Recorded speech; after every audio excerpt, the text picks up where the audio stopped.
विकास। पर्यटकांच्या दृष्टीने रत्नागिरीचा झालेला विकास पाहून आपण समाधानी झालो असल्याचं प्रतिपादन महाराष्ट्र राज्याच्या महिला आणि बालकल्याण विकास विभागाच्या मंत्री आदिती तटकरे यांनी व्यक्त केलं आहे।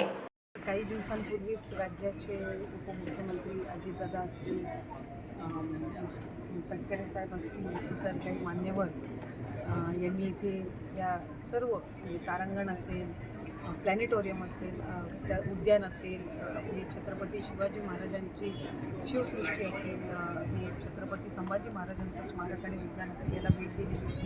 आणि उदय सामंत साहेबांनी गेल्या या 3-4 वर्षामध्ये या कालावधीमध्ये ही जी काही त्यांनी स्थळं आणि वेगवेगळे, म्हणजे तसं पाहायला गेलं तर प्लॅनेटोरियम, मला वाटते कोकणामधलं पहिलंच 3D असं प्लॅनेटोरियम ते असेल, त्याचबरोबर छत्रपती शिवाजी महाराजांची, छत्रपती संभाजी महाराजांची यांनी एक शिवसृष्टी असेल आणि त्यांच्या एकंदरीत कारकिर्दीचा एक मागोवा घेणारी जे हे स्मारक या निमित्ताने त्यांनी उभारलेलं आहे, ते पाहण्याच्या दृष्टिकोनातून आज इथे येण्याची मला संधी मिळाली आणि मी त्यांचं आपल्या सगळ्यांच्या माध्यमातून सुद्धा अभिनंदन करेन। मी सुद्धा अनेक वेळेला एक लोकप्रतिनिधी म्हणून काम करत असताना वेगवेगळ्या मतदारसंघामध्ये जे आपले सहकारी मंत्री किंवा लोकप्रतिनिधी, आमदार किंवा खासदार मोठे असतात, यांनी आपापल्या जी काही त्यांची दूरदृष्टी असते किंवा त्यांची जी संकल्पना असते त्यातून काय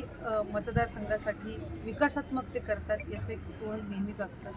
आणि दादांकडून आणि तटकरे साहेबांकडून काही दिवसांपूर्वी झालेल्या कार्यक्रमानंतर जी प्रशंसा ऐकली, मी सामंत साहेबांना विनंती केली की मलाही त्या ठिकाणी ते पाहायचं आहे, कारण मी सुद्धा श्रीवर्धनमध्ये आमचं श्रीवर्धनच्या बीचचं सुशोभीकरण असेल, आमचं एक कासव संवर्धनाचं एक तिथं टर्टल बेस्ड म्युझियमचं काम सुरू आहे, सुपारी संशोधन केंद्राचं काम सुरू आहे, हरिहरेश्वरचं आम्ही एक नव्याने आराखडा तयार करत आहोत आणि शिवसृष्टी छत्रपती शिवाजी महाराजांची माझ्या मतदारसंघातल्या 5 तालुक्यांमध्ये त्याचं काम हे प्रगतीपथावर आहे। आणि मग त्या दृष्टिकोनातून वेगवेगळ्या ज्या संकल्पना असतात, ज्या जिथं साकारल्या गेलेल्या असतात, त्याचंसुद्धा साधारणपणे आपण बघावं, त्यातूनही काही प्रेरणा घ्यावी, आणखीन काय आपल्याला त्याच्यामध्ये करता येईल आणि त्या दृष्टिकोनातून आज इथं येण्याची संधी मिळाली। मी रत्नागिरीचे महाराष्ट्र राज्याच्या महिला आणि बाल विकास विभागाचे मंत्री आदिती तटकरे यांनी रत्नागिरी येथे येऊन पालकमंत्री डॉक्टर उदय सामंत यांनी केलेल्या विविध विकास कामांची पाहणी केली।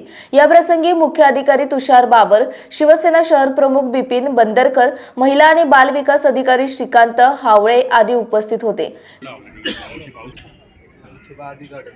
हिबा पॉइंट म्हणूनच फेमस आहे।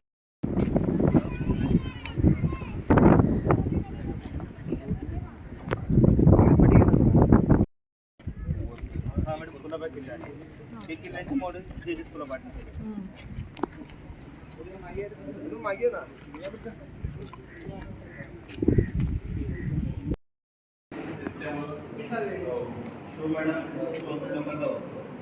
त्यांना मीटिंगसाठी हे सगळं स्पेस 300-350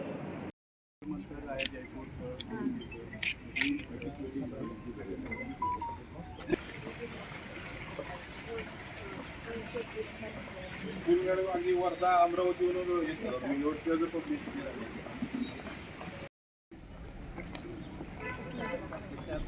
टोटल मॅडमचं म्हणजे तारांगणला 11-58 आणि 8 गॅलरीला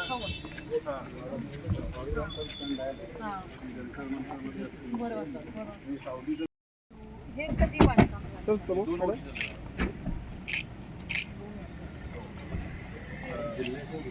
सर समोर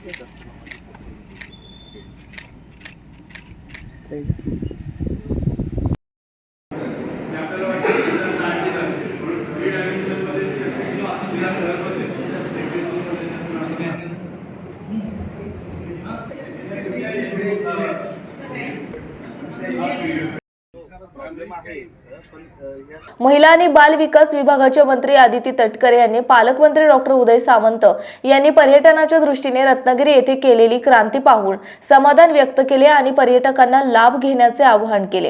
अधिकारी असतील, पर्यटन विभागाचे असतील अधिकारी, MIDCचे असतील, सार्वजनिक बांधकामचे असतील, यांचे या निमित्ताने मी अभिनंदन करीन। प्लॅनेटोरियम बघितलं, तिथं सुद्धा म्हणजे चांगल्या पद्धतीनं ते चालवत आहेत आणि वेगवेगळ्या म्हणजे मला असं वाटतं की आत्तापर्यंत कोकणामध्ये अशा पद्धतीचं वेगवेगळ्या एज ग्रुप्सला वयोगटाला तिथं आणावंसं असं काही प्लॅनेटोरियम आपल्याकडे नव्हतं आणि ते पहिल्यांदाच त्या निमित्ताने आहे.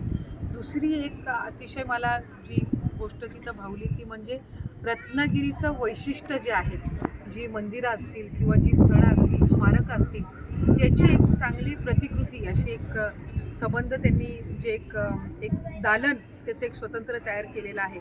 मला वाटतं आल्यानंतर रत्नागिरीमध्ये जी जी काही वैशिष्ट्य आहेत ती त्या दालनामध्ये आपल्याला पाहायला मिळतात. त्यामुळे ही संपूर्ण जी संकल्पना आहे ती एका बाजूला ठेवणं हे एक असतं, पण ती प्रत्यक्षात उतरवणं याला एक विशेष महत्त्व असतं आणि ते त्या निमित्ताने आज पाहायला मिळालं. मी सगळ्या ज्या यंत्रणा याच्यामध्ये ज्यांनी काम केलं त्यांचं अभिनंदन करीन.